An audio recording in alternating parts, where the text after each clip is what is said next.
focusing always on good things, happy things, things to love.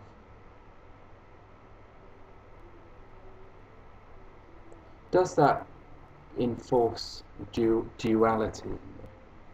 Does it polarize what I label as good and what I label as bad? And does that actually make it more difficult to be present and surrender to what is? It's a question I've been having today, and sometimes you ask the question and you get the answer.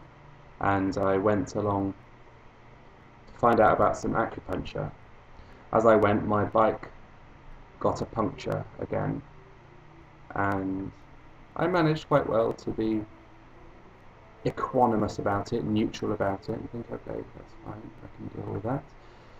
And then I found out that I could get acupuncture. I'm in Taiwan, and I could get acupuncture for about £2 English. And I came out of the acupuncture clinic thinking, amazing, I can't believe it. Acupuncture for £2. I wouldn't be getting it all the time before I go. This is brilliant, this is brilliant. And I realised after a few minutes that I was getting so attached to this good thing that I was out of the present moment. Because even though I was feeling good, which is of course fine, it was like I still wasn't managing to stay level. I was getting excited, and it wasn't really a joy that was beyond circumstance. That's it. My joy then, or my happiness, was dependent on the fact that I found out I could get acupuncture for really cheap. So then if something else had happened, like suddenly they'd put me with another big bill that I hadn't realised, well, then I would have been pissed off that actually it wasn't as good as I thought. So it made me realise that I'm doing this all the time throughout the day. Sometimes things are bad and I pretend or manage to rise above them. Sometimes things are good and I get really happy about them. Woo, things are good. But where's the joy that's beyond circumstance?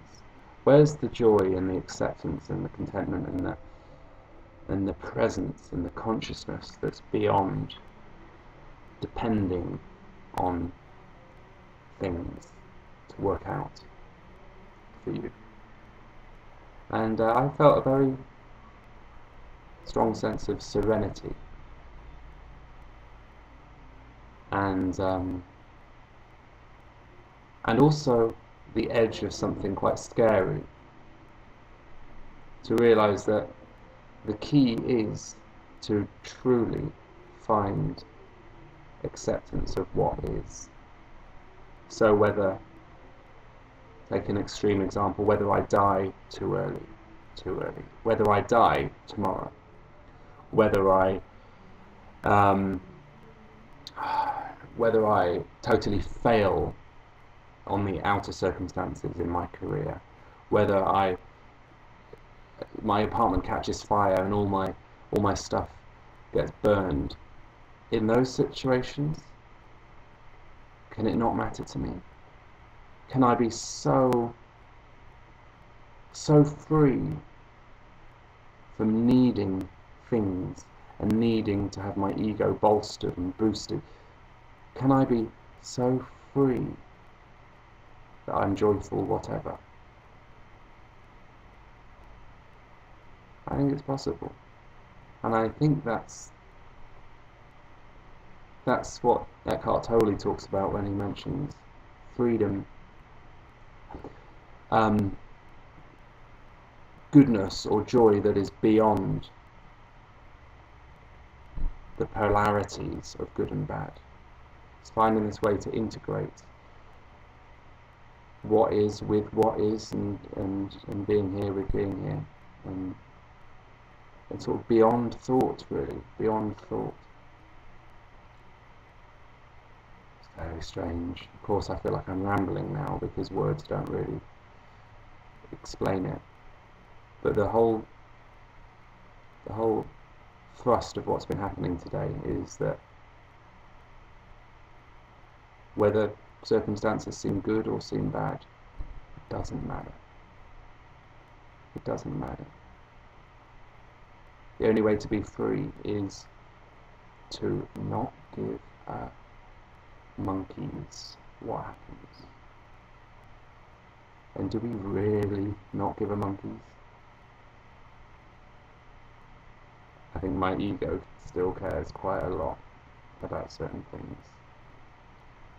So, I don't know if you've seen the film 127 Hours, but there's a man in it who gets his arm trapped in a boulder, under a boulder, in a crevice in between rocks, and in the end he has to cut through his own arm to free himself. And I saw this yesterday on a coach, and it struck me how spiritual that moment was, that he was faced with his arm, he was cutting through. Sorry if you're squeamish. He was cutting through, and he had to break the bone, and it got to this point at the end, when he had to go through this final nerve, and all the sounds in the film were making you feel sick to watch. It was like going into the black hole. It was like the dark night of the soul, to truly face the most painful, awful darkness and pain and everything. And he still did it. He did it. He cut through the nerve. And suddenly there was this sense of such peace and freedom.